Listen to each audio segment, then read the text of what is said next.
Ya, saya mengucapkan terima kasih atas kesempatan ini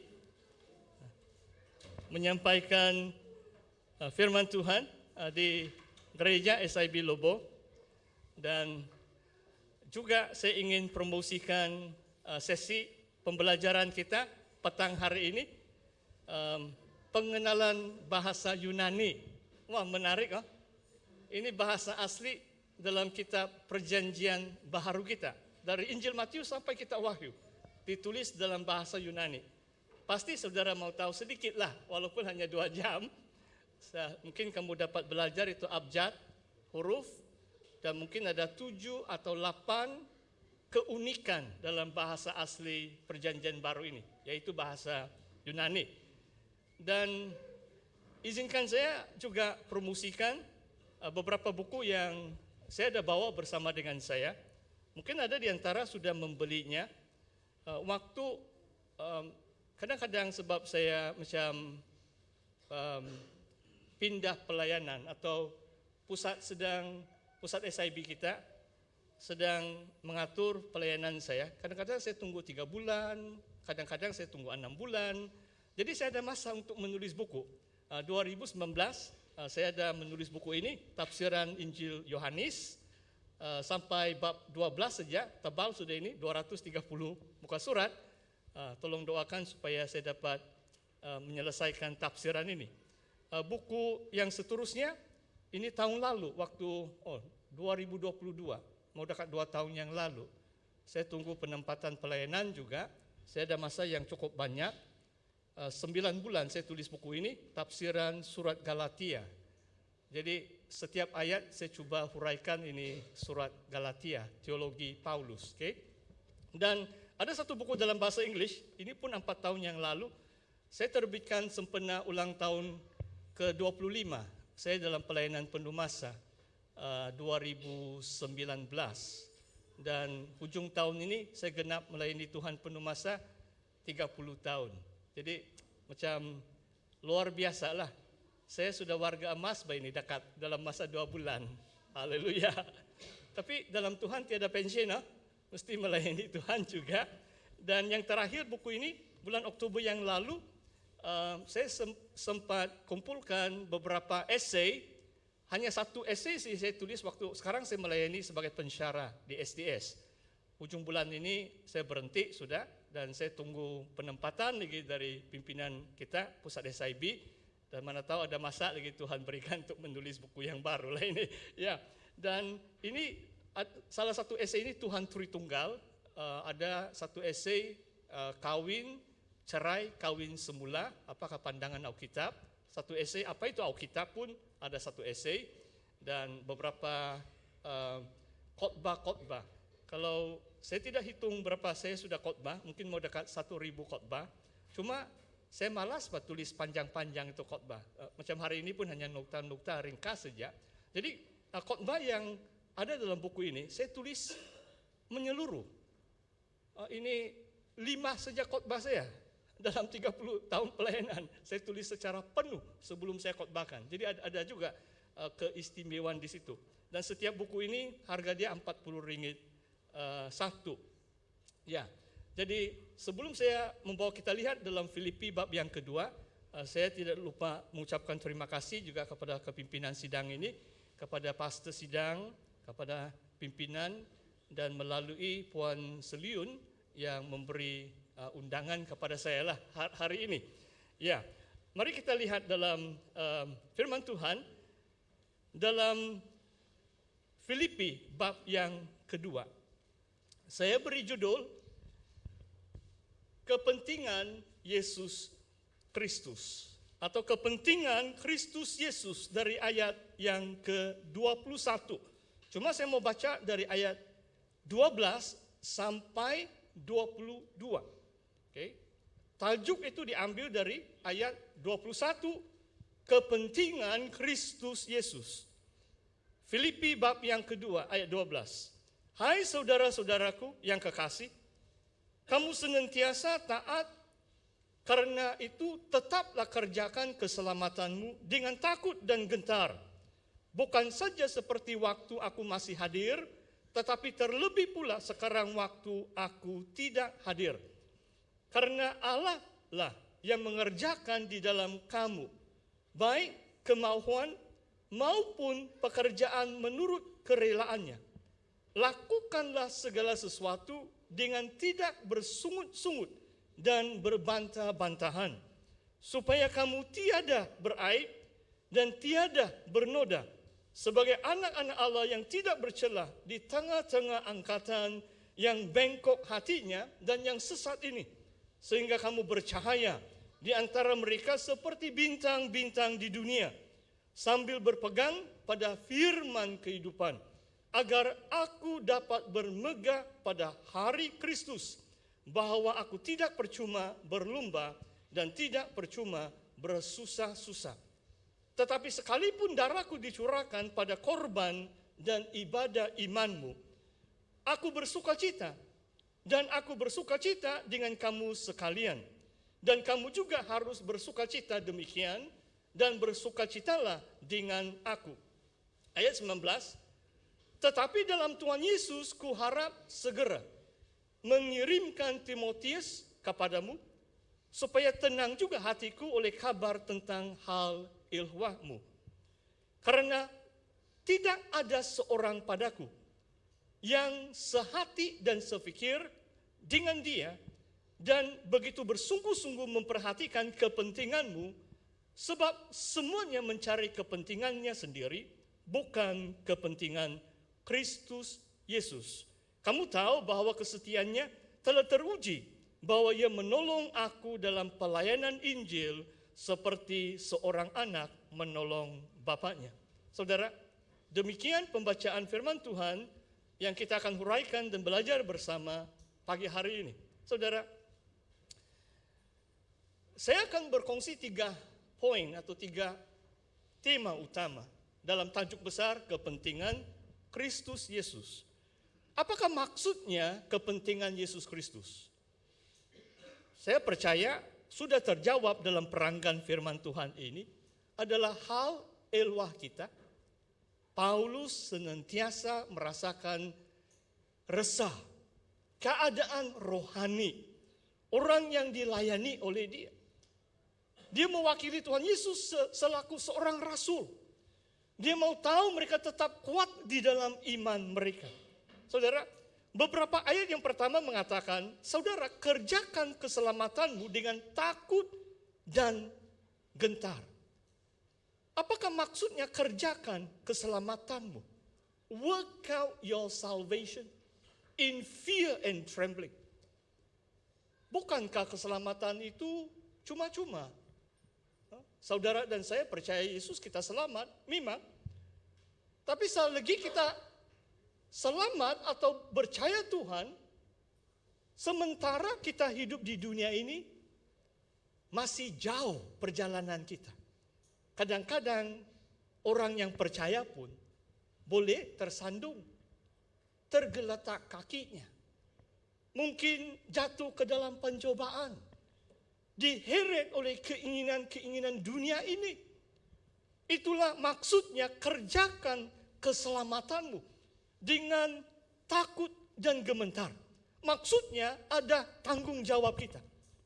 Bukan hanya percaya, tetapi memastikan keadaan rohani kita tetap baik, sejahtera di hadapan Tuhan. Ada satu lagu bahasa Inggris, dibilang, "Oh, it is well with my soul." Itu hymn lah itu. Kidung pujian lah itu. Maksudnya adalah baik jiwaku. It is well with my soul. Adakah saudara hari ini boleh mengatakan jiwa kita di hadapan Tuhan adalah shalom, adalah baik, adalah sejahtera? Kamu dapat mengangkat kedua tangan kamu menghadap Tuhan, menyembah Dia. Sebab hubungan kamu dengan Bapa dan Anak dan Roh Kudus tetap akrab sampai hari ini. Dari sejak saudara percaya Dia.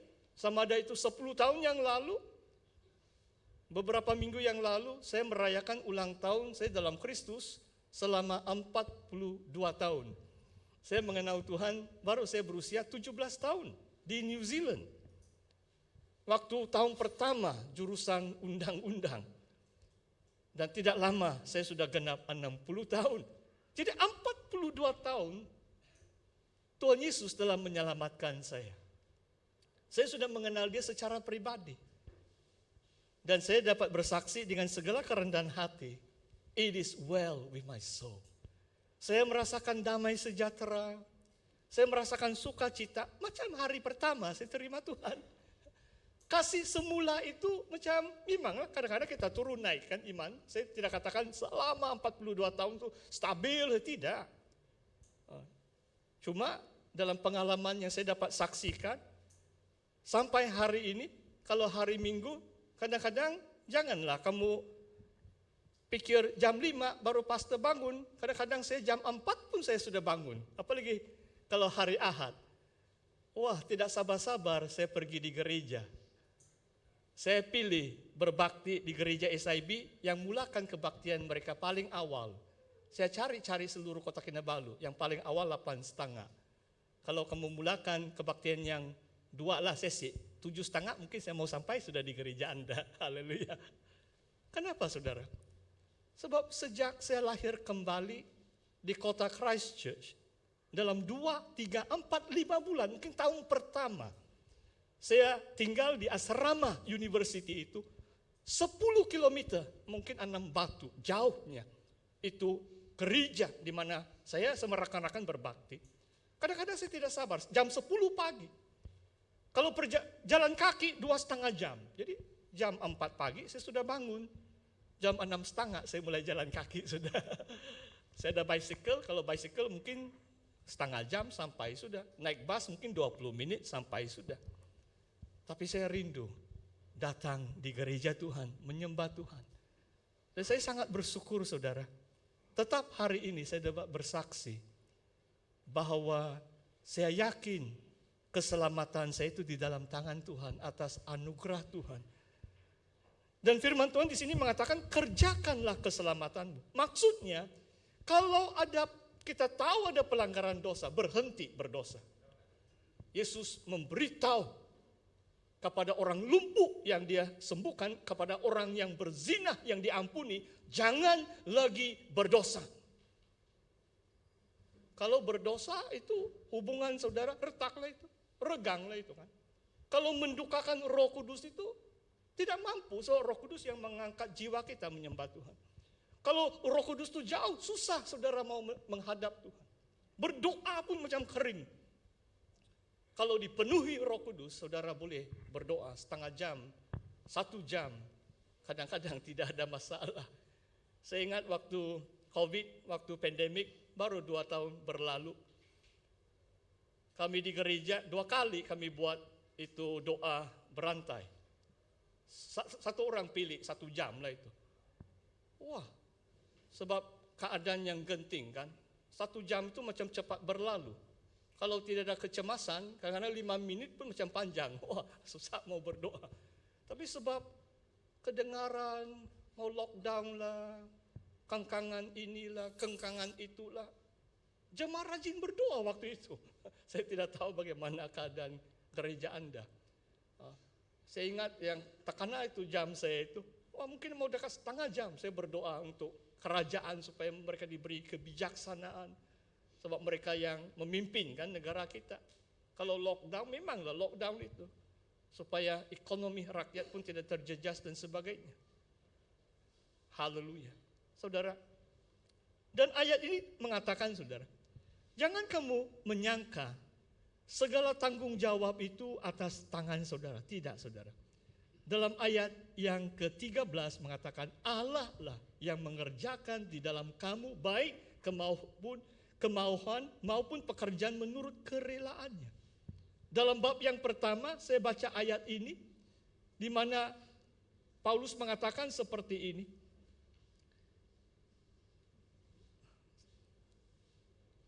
Dalam ayat yang bab yang pertama Filipi, ya, ayat yang ke-6. Akan hal ini aku yakin sepenuhnya, yaitu ia yang memulai pekerjaan yang baik di antara kamu Tuhan Yang memulakan pekerjaan yang baik di antara kamu akan meneruskannya sampai pada akhirnya pada hari Kristus Yesus. Pada hari Kristus Yesus adalah kedatangan Yesus yang kedua kali. Ini jaminan kita, ini janji Tuhan. Selagi kita percaya, selagi kita bertanggung jawab atas kerohanian kita, sebenarnya Allah yang turut bekerja. Dia akan menyempurnakan iman kita sehingga kita menyongsong Tuhan bila Dia datang untuk kedua kalinya. Allah kita sangat baik. Janji Tuhan itu ya dan amin. Kita bekerja sama. Kita dalam macam rekan. Maksudnya kita mesti merelakan diri. Tuhan tidak paksa kita. Kalau besok ataupun kalau kamu keluar gereja, menyeberangi itu jalan, kalau banyak kereta lalu lalang di situ, Tuhan tidak suruh kau berhenti. Tuhan memberi kita akal budi kan. Kalau mau menyeberangi jalan haruslah tengok tiada kereta baru jalan kan. Kalau ada kereta itu tanggung jawab kita. Kalau kita langgar mati sebelum waktunya, maksudnya kita bertanggung jawab. Maksudnya selagi kita hidup di dunia ada tanggung jawab pribadi kita. Sebab Tuhan memberi kita akal budi. Tuhan memberi kita kebijaksanaan.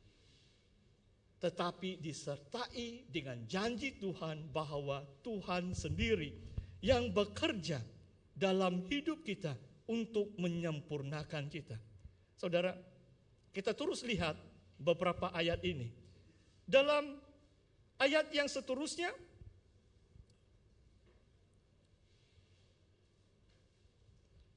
lakukanlah segala sesuatu. Ini maksudnya bagaimana pelihara kerohanian kita, iman kita kan. Lakukan segala sesuatu ayat 14 dengan tidak bersungut-sungut, tidak berbantah-bantahan. Wah, luar biasa kan. Amanlah, bukan saja diri kita di hadapan Tuhan, dalam keluarga pun. Kadang-kadang suami istri pun tidak aman sebab selalu bersungut, berbantah-bantahan. Kadang-kadang gereja Tuhan, gereja lokal pun tidak aman. Sebab sesama pemimpin, sesama jemaah, bersungut-sungut, berbantah-bantahan. Tapi ini berbicara tentang hidup kita di dunia ini. Kalau buat kerja, sama ada pekerjaan kita yang menyerah kehidupan kita, lakukan itu dengan tidak bersungut-sungut dan tidak berbantah-bantahan. Supaya kamu tidak atau tiada beraib, tiada bernoda. Sebagai anak-anak Tuhan yang tidak bercela di tengah-tengah angkatan yang bengkok hatinya dan yang sesat ini. Kalau saya suka baca Alkitab bahasa Inggris. Alkitab bahasa Inggris bengkok hatinya yang sesat ada satu perkataan warped, W-A-R-P, E-D kalau itu past tense.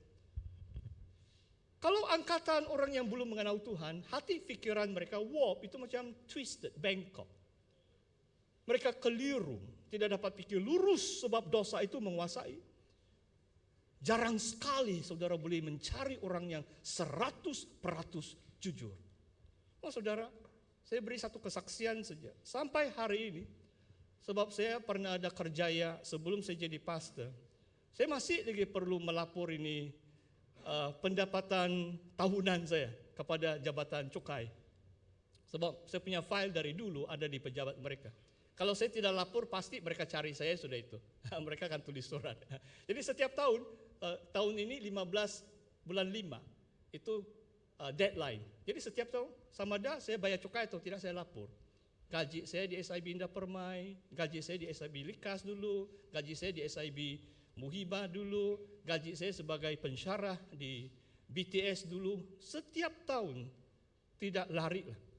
Waktu saya kerja, sebelum jadi pastor, accountant saya sendiri, Tony tidak payah begitu jujur dengan kerajaan.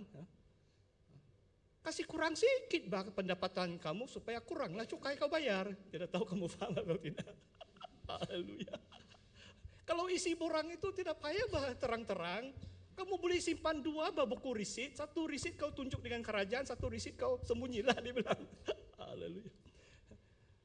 Tapi tidak pernah saya menipu 1 sen pun.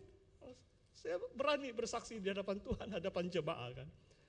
Sebab yang memerintah dalam hidup saya adalah iman saya dalam Yesus Kristus.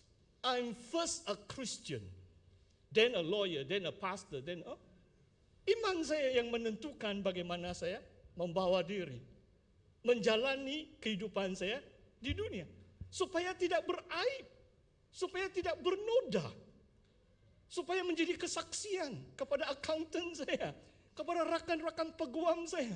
Waktu itu sampai hari ini, baru kemarin hari terbuka STS, tiba-tiba orang itu Basel punya kedai jual buku, jual itu perhiasan Kristen. Seorang ibu panggil saya, dia kenal saya waktu saya peguam, sedangkan itu 31 tahun yang lalu saya berhenti sudah. Tetapi orang masih ingat. Kalau kamu jahat, orang mau ingat. Mungkin orang ingat kejahatan kamu lah. Tapi dia ingat karena reputasi saya masih baik. Saudara, angkatan dunia ini bengkok hatinya dan sesat. Menipu, menyeleweng, scamming, scammer, swindling, menipu orang lain. Paling sedih kalau saya baca ini cerita scamming kan. Mereka menyimpan duit itu untuk usia tua. Sama ada itu 50.000 atau 200.000 itu untuk usia tua. Tapi karena scam habis. Wah, saya rasa kalau ada 7 tingkat itu neraka, mereka masuk sampai 7 tahu. Tuhan ada mata. Mungkin di dunia ini kamu rasa kamu bebas. Tetapi akan tiba hari penghakiman dan pengadilan, di mana setiap manusia akan berdiri di hadapan takhta pengadilan Kristus. Dan kita akan diberi upah menurut perbuatan kita, sama ada yang baik ataupun yang jahat. Jangan beraib atau bernoda, saudara. Lakukan yang benar di dunia ini. Dan Tuhan akan menyertai. Tuhan akan memberkati. Oh saudara, karena saya tidak menipu atau tidak membohongi, Tuhan memberkati syarikat guaman saya. Tahun yang terakhir, ratusan ribu keuntungan. Saya bayar hutang saya Yayasan Sabah 60.000 satu kali. Terus saya bayar habis. 100 lebih ribu itu saya bawa untuk pengajian teologi. Bila saya masuk pelayanan kali pertama di Melangkap, baru tadi juga sharing dengan pastor sidang kamu. Betul-betul dompet saya kosong. 100 lebih ribu yang saya simpan baru 5 tahun kerja, habis saya pakai untuk pendidikan teologi sebagai persiapan masuk pelayanan penuh masa. Saudara, mari kita kembali kepada ayat ini. Dalam bab yang kedua,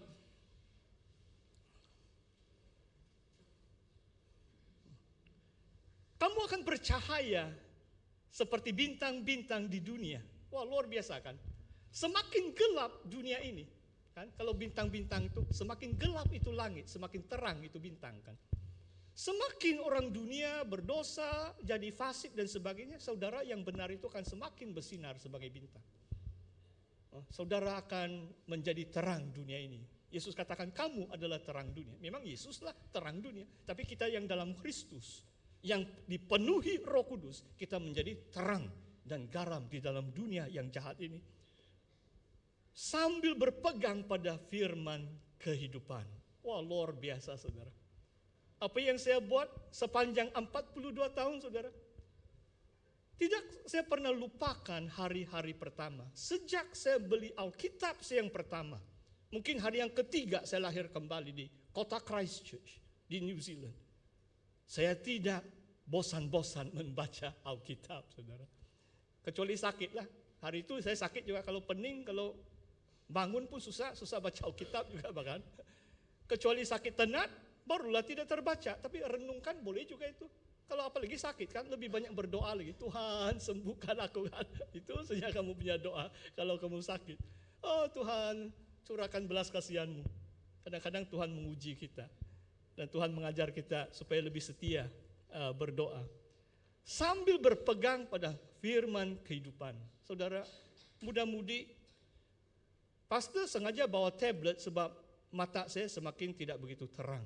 Tapi jangan kamu buang Alkitab kamu yang bercetak itu, hard copy itu. Nah, pastor penetua di depan meja kan. Jangan kamu buang itu. Kalau dalam gereja kamu bawa handphone, Alkitab, saya rasa Tuhan tidak hakimi juga kamu. Tapi di rumah jangan lupa. Kenapa kalau kamu baca Alkitab dalam handphone, tiba-tiba message datang, ber-WhatsApp lagi. Tiba-tiba itu kawan kamu rekomen, coba kamu tengok TikTok ini, 1 menit lagi kamu tengok TikTok. Tengok YouTube lagi, itu ini, seronok kamu. Tiba-tiba setengah jam habis, hanya bermedia sosial. Lupa sudah itu Alkitab. Kalau kamu padam itu Alkitab, setengah jam baca Alkitab secara hard copy. Saya mungkin lebih 20 Alkitab di rumah. Versi bahasa Inggris pun begitu banyak, apalagi Ibrani, Yunani. Banyak Alkitab saya. Dan kadang-kadang saya dikeliling oleh 4-5 Alkitab. Itu pun baru saat teduh. Setiap hari berpegang firman kebenaran, saudara. Itulah kekuatan iman kita. Kalau tidak, dunia lebih menguasai kita. Kalau kita tidak berpegang kepada firman kebenarannya. Paulus bersaksi bahwa dia sungguh-sungguh mendorong mereka. Supaya mereka pegang, supaya dia tidak macam percuma berlomba. Kalau jemaah di Filipi jatuh, pada akhirnya sia-sia pelayanan Paulus. Dan kemudian dia memuji seorang pribadi. Ini bagian terakhir perkongsian firman Tuhan. Dia mengirim Timotius. Yang dia katakan tidak ada seorang padaku yang sehati sefikir dengan dia. Bersungguh-sungguh memperhatikan kepentinganmu. Perhatikan saudara. Timotius selaku pembantu Paulus, seorang hamba Tuhan. Apakah motivasi pelayanan dia? Apakah dasar pelayanan seorang hamba Tuhan? Memperhatikan kepentingan iman jemaah, bukan pribadi. Sekarang akhir zaman sangat mencabar, saudara. Ada hamba-hamba Tuhan karena uang. Baru saya cerita seorang pribadi, dia bilang kami ini bukan gereja SIB. Tapi mereka tahu juga, kalau dari Indonesia itu dia bilang kami pilih, saya tidak akan sebut nama. Ini 2 orang lah kami pilih, sebab mereka biasa. Kalau hotel yang 3 bintang, mereka tidak akan bersungut. Kalau pemberian kasih itu tidak begitu banyak, mereka tidak akan bersungut. Dan mungkin ada pemimpin juga yang tahu, saya pernah 28 tahun yang lalu, saya pernah juga satu penggal melayani sebagai bendahari agung di pusat. Dan memang salah satu pengalaman saya itu adalah memang ada pendeta yang terlalu minta. Kami pernah menawarkan dia hotel 4 bintang, dia balas tidak mau, mesti 5 bintang. Jadi saya terus syorkan dengan sampai MMU begitu. Saya terus syorkan, tarik baliklah undangan. Puji Tuhan mereka setuju. Sebab saya juga yang bendahari kan. Janganlah kita mau kasih habis duit. SIB waktu itu bukan banyak duit. Ada yang sampai pemberian 6-7 ribu, khotbah 3 kali. Paste undangan tempatan 100 ringgit. Orang luar 1 ribu. Mana adil kan?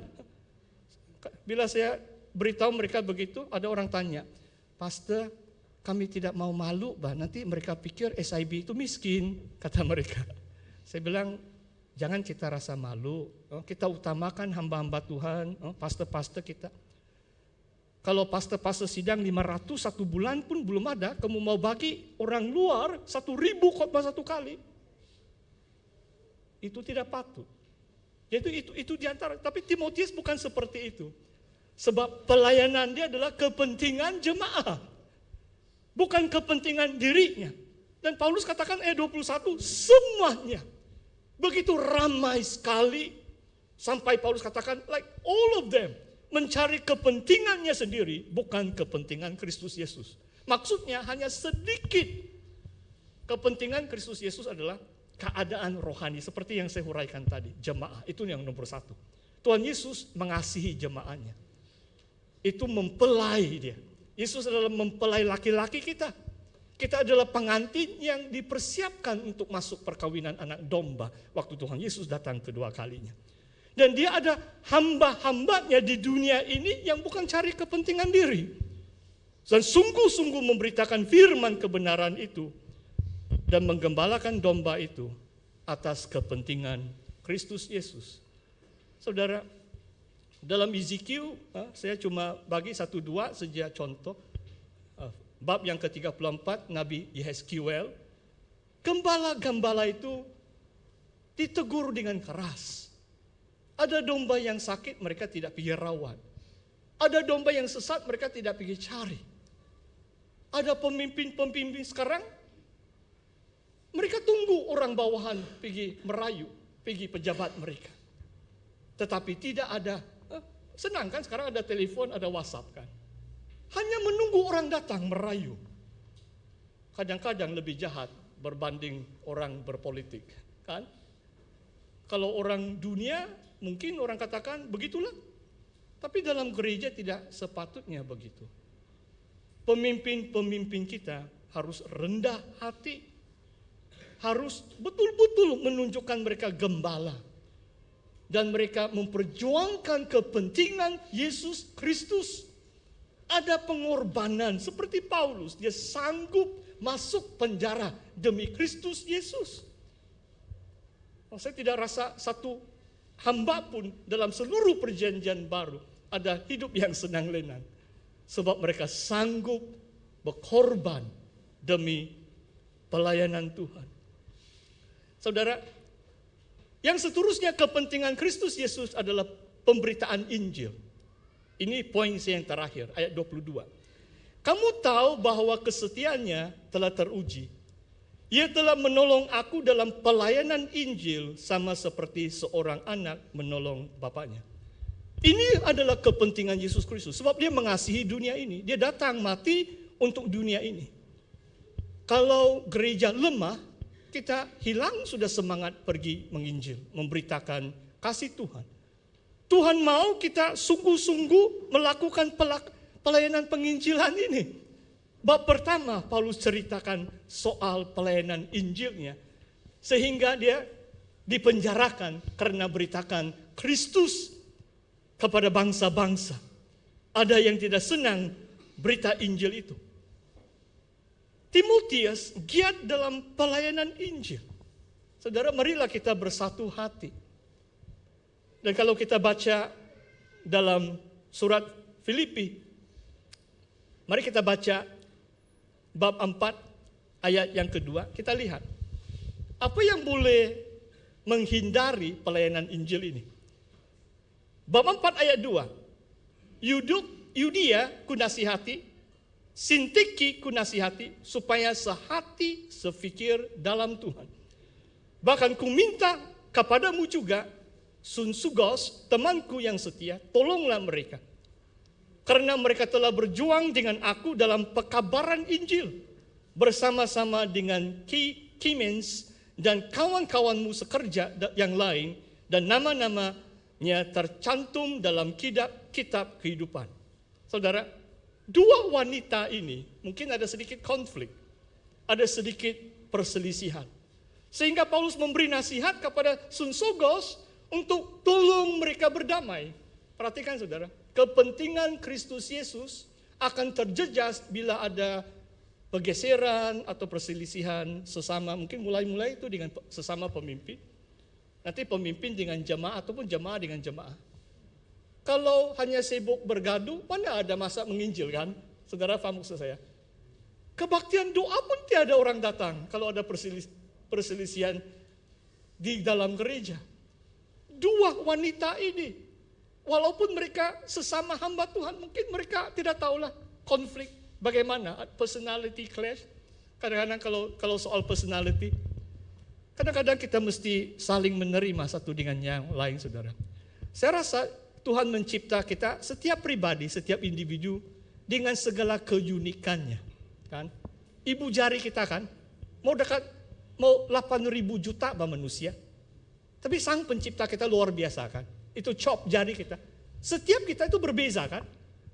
Itulah polis boleh tahu siapa yang buat itu kalau terdapat kamu punya chop jari.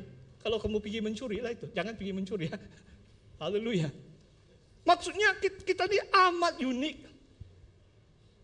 Saya dan Pastor Martin pasti ada sedikit lain pendapat mengenai sesuatu. Tidak mungkin dua orang itu macam, wah, walaupun sehati sefikir dalam Tuhan, kita boleh sehati sefikir dalam Kristus, betul. Tapi mungkin pandangan, personality mungkin lain sedikit. Ada orang yang lebih lembut, ada orang lebih tegas, ada orang yang lebih terus terang, ada orang mungkin setengah jam kamu bawa cerita, baru sampai itu punya poin. Itulah kamu mesti bijaksana. Kalau kamu berhenti 15 menit cerita, kamu tidak tahu sudah masalah dia. Sebab pribadi dia adalah dia pelan-pelan dulu cerita, dia pusing-pusing dulu. Macam saya tadi, dari telipuk, saya pusing dulu. Baru sampai dia punya poin. Kamu harus bijaksana. Jadi maksud saya adalah kita ini berbeza. Kita ada keunikan, sifat pribadi kita berbeza. Namun karena iman kita dalam Yesus, kita dapat bersatu hati. Paulus mengatakan kepada Sunsugos, kamu tolong mereka supaya mereka bersatu hati, supaya tidak terhindari pekabaran Injil. Wah, luar biasa. Sesama pemimpin kalau kita bersatu hati, wah, Injil itu diberitakan. Pelayanan itu dilakukan sebab seluruh kepimpinan bersatu hati di dalam Kristus.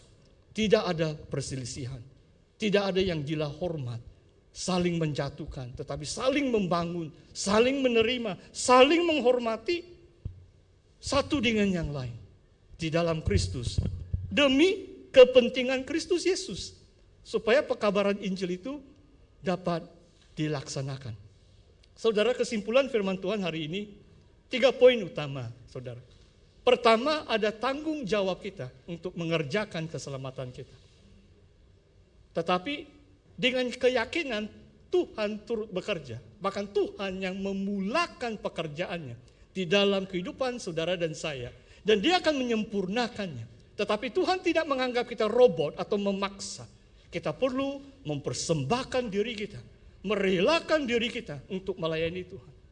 Oh saudara, mungkin saya akhiri dengan satu kesaksian pendek. Saya boleh katakan dalam hidup saya, karena mungkin latar belakang saya, mungkin sekarang tua kurang sudah pilihan kan. Kalau sudah 60 tahun itu tidak begitu laku, sudah apa ini? Kan? Kalau saya boleh katakan 20-an, 30-an, 40-an, 50-an pun. Kadang-kadang itu dunia itu luas. Kadang-kadang saya dapat tawaran sini, tawaran sana. Saya pernah melayani 6 tahun di Singapura. Ada beberapa rekan saya di Singapura itu dapat tawaran yang lebih baik nih. Ada yang pergi Hong Kong, ada yang pergi England, ada yang pergi Amerika Syarikat. Tapi Tuhan, saya menyahut macam perintah Tuhan untuk kembali di Sabah. Saya bukan terpaksa berhenti atau kembali di Sabah. Saya diberi hak penetap di Singapura. Tidak tahu berapa orang yang kamu kenal ada hak penetap Singapura, menyerahkan itu untuk kembali di Singapura. Sekarang wang Singapura 3,5 berbanding ringgit. Saudara, saya pilih. Maksudnya untuk mentaati panggilan Tuhan itu kadang-kadang menuntut pengorbanan. Menuntut kesetiaan atas panggilan Tuhan. Dan yang memotivasikan saya adalah kerinduan saya kasih kepada jemaah khususnya di kalangan sidang Injil Borneo. Mungkin ini baru dalam 10 tahun kali kedua saya khotbah di sini. Terima kasihlah kamu undang saya. Tapi sebenarnya 2 tahun ini setelah SOP buka, setiap bulan saya terima undangan pelayanan. Dan syukurlah. Akar umbi jemaah-jemaah biasa seluruh SIB, selagi saya ada kekuatan, kalau saya diundang saya pergi. Sebab dasar pelayanan itu kasih. Saya mengasihi mereka. Saya mau lihat mereka tetap kuat seperti Paulus. Sampai hari Kristus Yesus. Bukan saya satu orang. Ada dekat 400 pastor SIB yang lain. Kita doakan mereka. Supaya mereka dan saya bersatu hati mencari kepentingan Kristus Yesus, khususnya di negeri Sabah ini. Mari kita berdoa.